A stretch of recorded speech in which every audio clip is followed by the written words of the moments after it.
Welcome back to the show, everyone. Welcome back. As you guys know, we do live shows here pretty frequently on the Bogetti Studios YouTube channel, and it goes on podcast platforms. If there's anything weird on the podcast platforms, feel free to let me know. I am dealing with a company that has tried to steal a bunch of ad revenue from me, so I'm kind of fighting with that a little bit. So if there's some interruptions with the feed on any of the platforms like Spotify, Apple, anything like that, let me know if any of you listen on there. So let's get into it. We are on the, what did I call this? Cars for America episode. I feel like that's kind of a fun, or Cars for Freedom. It was almost Cars for America. Cars for Freedom seems fun as well. If you guys don't know, all of these episodes go live on TikTok, Bogetti, the Bogetti Munch TikTok, and then also live on Bogetti Studios after the fact, so you can go back and watch it, because TikTok doesn't save the lives, they're kind of just throwaway. And sometimes I say such important, groundbreaking things that I need to save them for later, and then sometimes they end up not getting saved for later, and they end up just deleted accidentally. Not on purpose, just accidentally. But we got a lot to talk about. Now, politics and cars. I get this frequently where people say, keep politics and cars separate.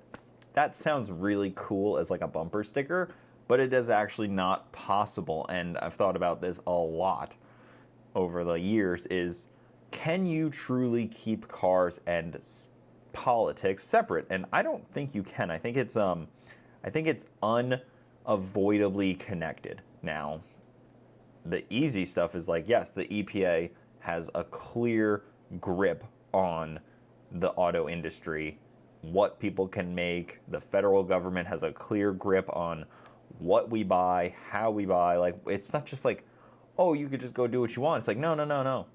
Everything kind of has to be run through this filter of politics. So if politics are going to be involved in the auto industry, you kind of have to be involved in the politics and understand them at the bare minimum. I mean, that's kind of where I'm at. I'm not involved in politics in a way besides I understand them and try to relay that info to people I've made. I've had hundreds of, if not millions of views on videos breaking down EPA stuff and political stuff. And that's just on what comes out the tailpipe. There are so many other situations in the auto industry that are so heavily impacted by regulation. Now, if you look at somebody like Ralph Nader, me and Mr. Sam have a similar dislike for Mr. Ralph Nader. It's kind of a slimy little guy. He basically wrote the book Dangerous at Every Speed, right? That was him, Dangerous at Any Speed. I've not read the book. I've read excerpts from the book. But he is basically solely responsible for the creation of the NHTSA, National Highway Transit Safety Administration. It's a long acronym. He is basically solely responsible for that. And now, while they have done good, they've also done a lot of negative. So when you think about things like that, how can that exist and somebody come in that isn't a car person? They wrote this about in the 60s about, I think it was the Ford Pinto, because it was getting crashed into, and people, or the Corvair, something like that, where it was getting crashed into and people would perish in that vehicle. So you see things like this happen, and then you wonder, how can somebody say keep politics out of cars when politics are so heavily into cars? Another one, breathalyzers. Breathalyzers are a huge issue right now. It's called MAD, Moms Against Drunk Driving, are on a heavy push to basically turn your car into a surveillance network. They want the car to be able to alert authority that if they had their full way, the car would be able to alert authorities and put you in handcuffs if it could tell if you were drunk driving. Now, that may sound great, but what you are opening the door for is cars that are so heavily regulated, you can't even do anything. Now, or they're just so expensive that it takes them away from the average consumer, because things that they're pushing for is built-in stop-start or built-in stopping features where it looks at your eyes, it tests your what's it called, your breathalyzer, like it does breathalyzer. They're even talking about the start button has like a light that will shine through your finger to see how much blood alcohol is in your body to be able to shut the car down when needed. And this is a real thing. This has passed Congress. This is not a fake thing. They're supposed to, like, I don't know where it's sitting right now, but it passed and it's supposed to be implemented by 2026. So presumably MAD is going to end up suing the NHTSA, the Safety Administration. I don't know how it's going to end once that date comes, because they set a hard date of you need to figure out this tech so it can be implemented in all new cars. And things like that happen and they pop up. And if you're just head in the sand, like I'm just a car guy, you're basically hoping that someone else fights for you. You're hoping that the SEMA organization, the lobby group of SEMA and PRI, fight for car guys when they won't. Guess what? They won't. They will raise money, they will talk to politicians, and then they will compromise heavily as needed. They will portray this mask like we are fighting for you. And then when like there's slight pushback, they're just like, we'll compromise. We promise. We'll do what you say. And then they're like, they'll put out a press release that says, we secured V8s. And it's like, yeah, but you also said they can't be over 7 liters and they can't be in vehicles that weigh under 4,000 pounds. And like, they'll do things like that. It's like these like little things, like even when the Jay Leno's law thing came out, they pushed that like it was a done deal. And then Leno's law didn't even pass. And that was like the simplest thing. It was so basic. It was basically cars that are over 30 years old didn't have to pass current emission standards. But they couldn't even get that through. In just the state of California, just one state, we're talking 5%. 5% of people. That 5% of cars on the road in California would have been affected by this. That don't even get that much drive time. How much drive time does an over 30-year-old car get? Like, really? I mean, especially in California.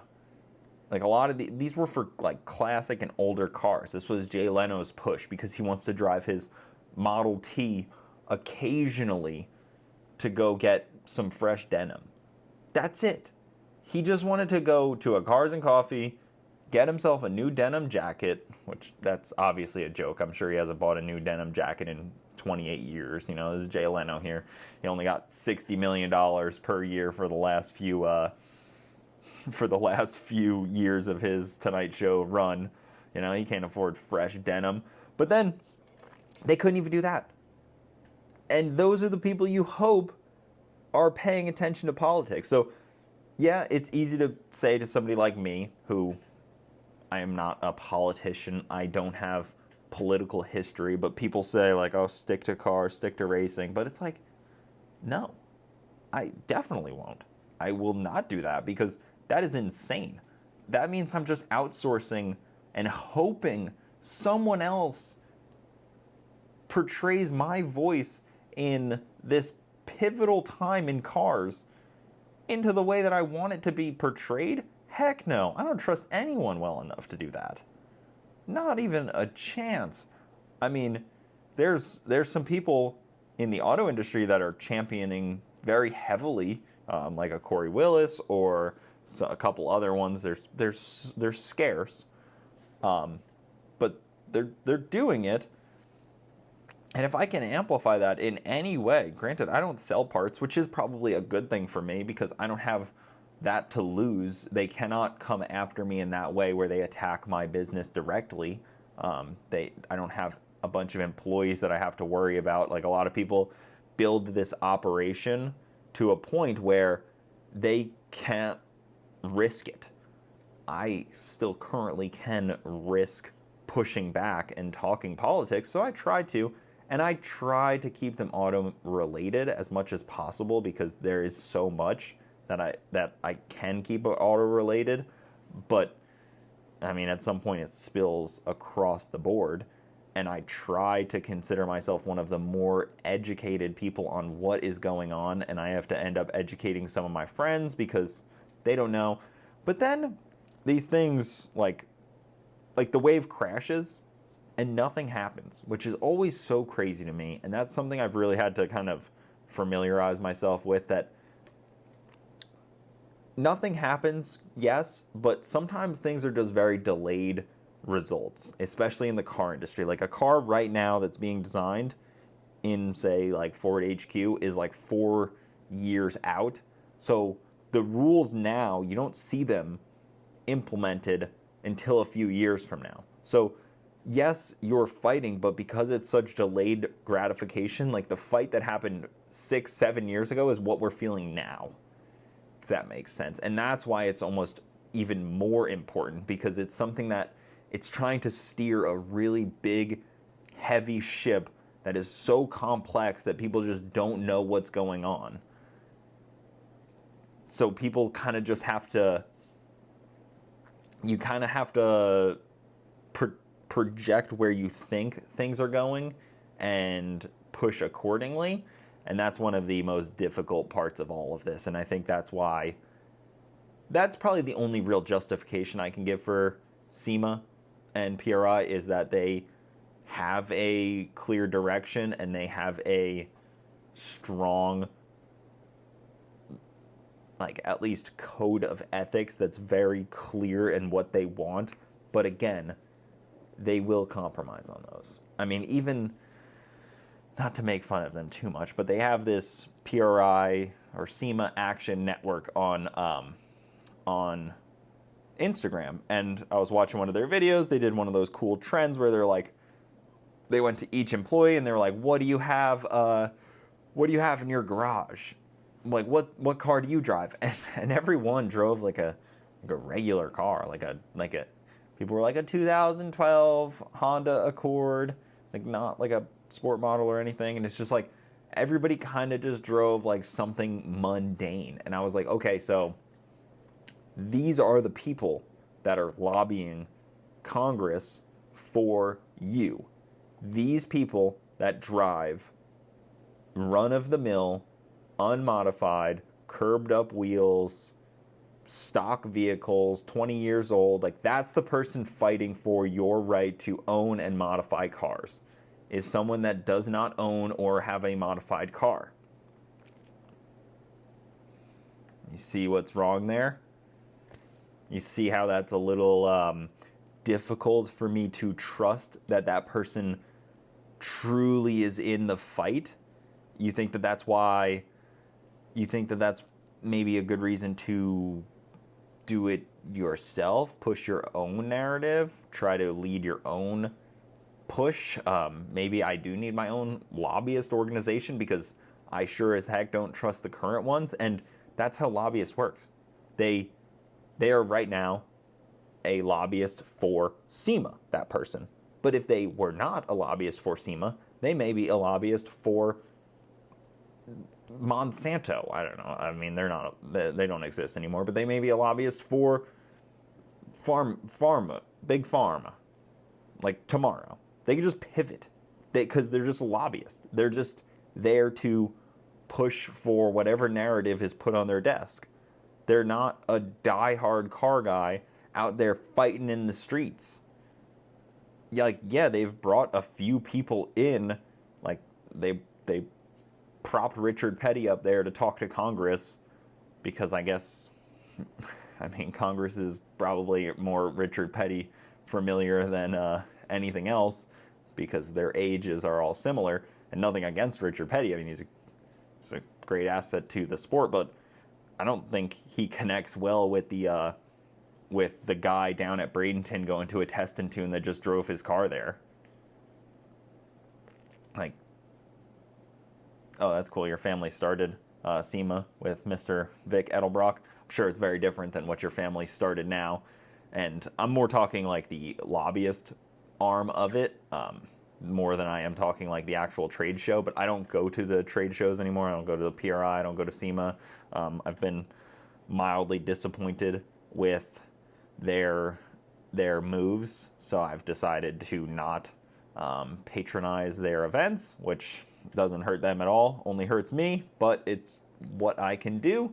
I can only vote with my wallet and hope that my voice is slightly heard. Again, I have peers and people that I know that have gone to Capitol Hill, they've rubbed elbows with these senators, they've posted the photos, they've talked to Congress, they've gotten the pat on the back, they've given themselves the pat on the back, like, look what I did. I did it for you guys, for the people. And then 6 months later, the thing that they were fighting ends up tossed into a bill, and it passes, and PRI lobbying organizations still made their money. They still got a paycheck, and SEMA show still went on. Every business as usual. They start fighting for the next thing. We'll get them next time. We actually just need more money. That's it. We don't have enough money. You know, we need some of that internet money. And that's just what happens. That's the constant flow of the lobbying system. And it's pretty sickening because they're lobbied by people that don't care. And I'll say that 1,000 times over. I know I sound like a broken record, but it is the unfortunate part. So, all that to say, I'm not going to stop talking about politics, mostly because I actually like politics a lot. Before I really was into cars, I was probably more into politics than cars at a young age. I didn't have a license yet. I grew up in a small town. Nobody had cars. Everybody had trucks. So cars weren't really on my radar. But when the 2008 election was going on, I saw what was happening, and I was like, oh, this is really interesting. And my small town was very, very blue, and I was not. And that was where it was very interesting, because I was the lone standout, one of the few lone standouts in my school. I was called racist for not being an Obama guy, which felt weird to me. And then when my parents lost their health care and lost their situation like that, it was like, this is what we warned against, right? Darn. But yeah, I was into that first. And even I was talking on Facebook the other day, my first school project, one of my earliest school projects, was actually on a conspiracy theory about the federal government basically abducting kids, which it turned out to be what they based the Stranger Things on. When I was in, I don't know, like 6th or 7th grade, we had to do a research topic where you dug really deep in and you could speak for 2 minutes reading your own essay to the class and to the other teachers. And mine was on the Montauk Project, of course, which is riddled with crazy conspiracies, UFOs, monsters, space and time. Some people did cancer. Some people did like surfing. One kid did drifting, which I actually remember very heavily. He was saying how drifting is growing so fast in the U.S. He said this in 2006 or 7, that drifting was growing so fast in the U.S. that it will soon elapse and it is soon grow bigger than NASCAR. Didn't happen. But here we are. Drifting actually did not grow faster or outpaced NASCAR's growth at all. NASCAR actually probably fell since then, probably aggressively, if I really tried to pull all that up. Some people did cancer. That was an interesting one, especially at the time. I'd be curious to see what that was like. 1738. What is 1738? What am I missing there? 67, 1738.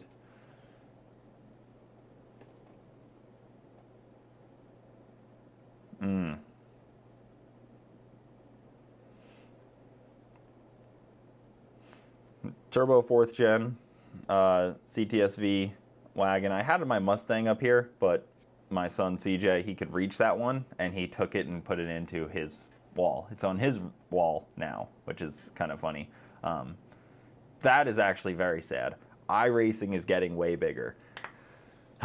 That's a sad reality, knowing that iRacing is getting bigger than any other sport. And I think a lot of people see like Max Verstappen and they see like his amount of track time and they're like, look, I logged just as many hours this year as Max Verstappen did. And then they like kind of cope that into thinking that they're like a top tier driver, top tier professional driver, but they don't realize that, you know, Max Verstappen is paid $80 million a year by Red Bull. And part of that is be as good of a driver as possible, so he logs as much time as humanly possible on a sim rig. I'm sure he's well dedicated to sim racing in a way that people think that they are, but if you're not, yeah, I mean, I guess the Coke series, but who ends up winning that deal? Is it professionals that win, or is it just like, would I drive a demolition derby car? Probably not. I don't really have any. I think the joy of it for me would not really be there. Crashing into people hurts. I've done demolition drag racing, and it hurts pretty good to get crashed into. So I don't know if like the fun of it equals getting hurt in a wreck.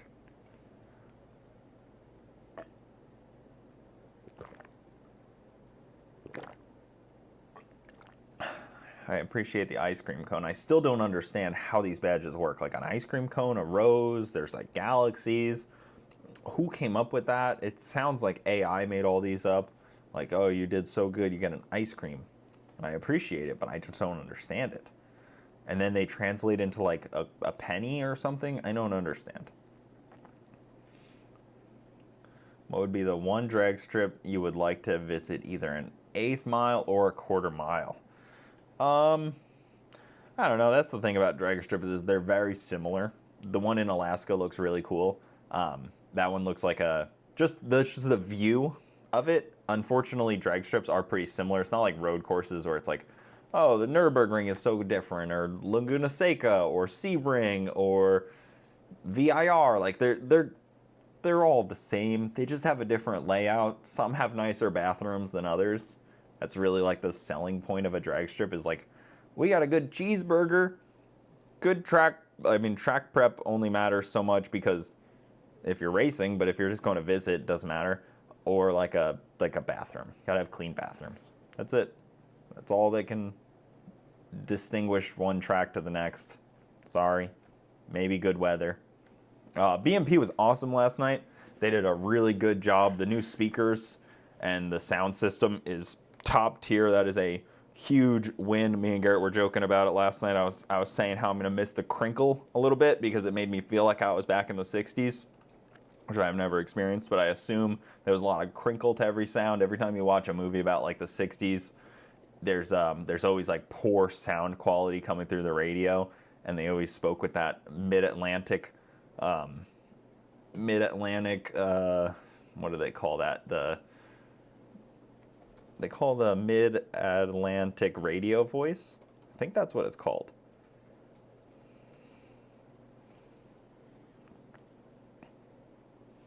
But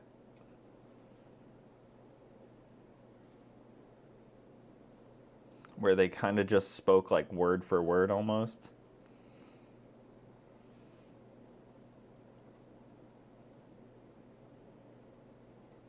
I can't remember. But you know what I'm talking about, where when you hear things and people are talking in such a specific, weird way from like World War II-ish, it always sounded odd. Let's see, I had something else written down here.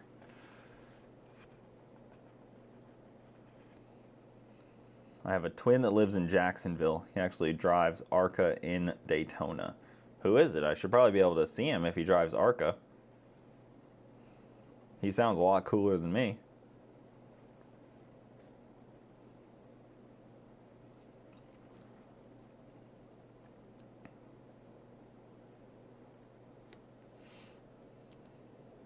Let's see.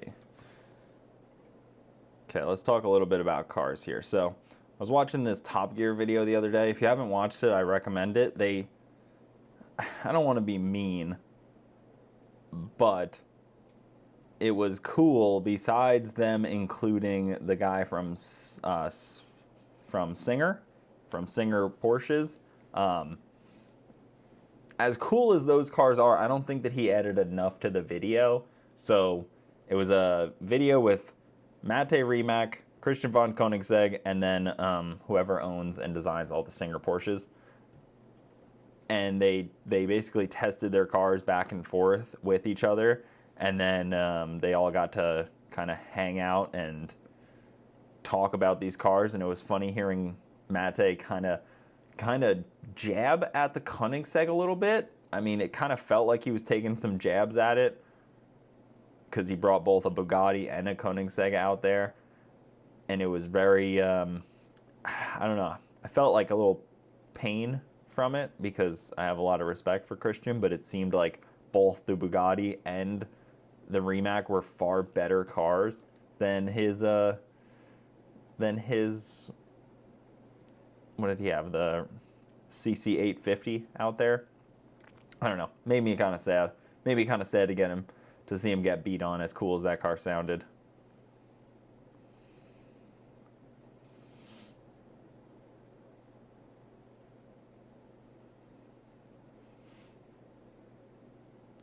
Thoughts on the C8 Stingray as a platform overall? It's a horrible drag car. I think the C8 is a very boring drag car, and I think that it's just wrong in quite a few ways. I don't think that the ECU, I don't think that the transmission can handle drag racing. I think for a road course car or a street car, like a C8 Z06 or a E-Ray is awesome, personally. I mean, granted, there's plenty of people going pretty fast with the E-Ray, but it definitely doesn't do it quite for me. Like, people like, right here, Boost District are going really fast with the E-Ray, but again, it just, I don't know, seems to be missing something. They've been 8s with that thing, right?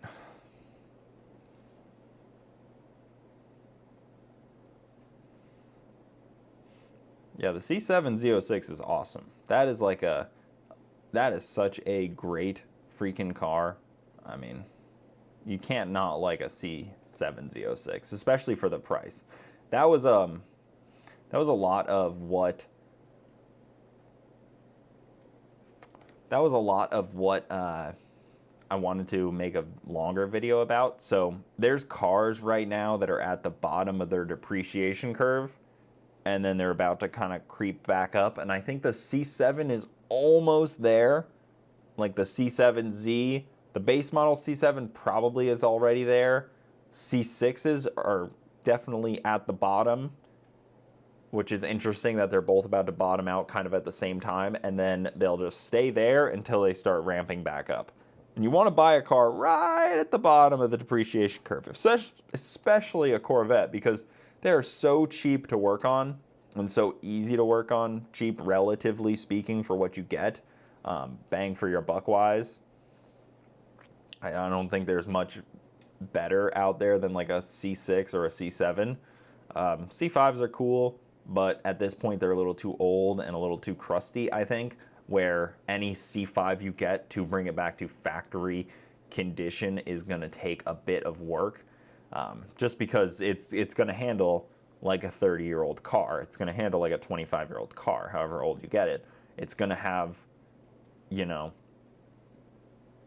it's going to have the loose steering. It's going to have like bushings that need to be replaced. It's going to have the issues. So you might as well just step up so that you don't have to work backwards and bring it to, like if you buy a $15,000 C5, you're going to have to put a few grand into it to get it back to like OEM feel. But if you buy a $20,000 C6, you're kind of in a better spot just right off the kick. Better engine, better trans, better interior, better car, and then it likely won't be as clapped out. Likely. Just due to age alone. Maybe I'm wrong. I mean, I'm not the end-all be-all. You make your own decisions here, but just my thoughts on buying a car that's that old and hoping that it performs like it did when you first dug into it. That's my thought. Can you talk about converter selection for no prep versus prep? I'm not the guy for that. I would love to tell you more about converter tech. I wish I knew more about it, but it's one of those hidden mysteries of the universe. It's like, you can't answer that question. Not me, at least. There's plenty of people that can, way smarter than me. Like somebody like Jason at ATF Speed down in South Florida, who I got my converter through. That's the guy. That guy knows so much. That guy's forgotten more about converters this week, I'm sure, than I will ever know or understand about torque converters. And there's so many other people similar to that, people like at Circle D. There's a few really good ones there. A couple other great converter places out there that have done some really cool stuff with, non-lockup converters, getting them to basically lock up, being one-to-one in high gear, which is a very, very cool thing to start digging into. What is your dream car? How can anyone answer that? I mean, like one of my dream cars, I would say, would be like a Bugatti of some kind, just because they're so freaking cool. Like having a W16 just sounds awesome. I would be all in on something like that, but how do you answer something like that?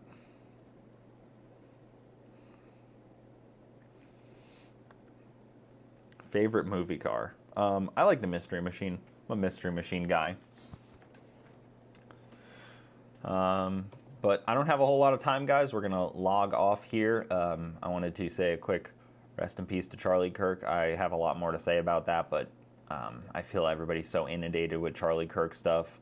I wanted to quickly just try to talk cars, try to talk a different lane of things, a different side of things. I didn't want to have to drag that up on this as much as I want to talk about it. It felt like it was better to try to distract us and everyone about such a sad and horrendous topic. I was applauding when I saw them raise the flag yesterday at BMP to half staff, but yeah, that's it. Thank you guys so much for watching. Follow along, and I will see you next time.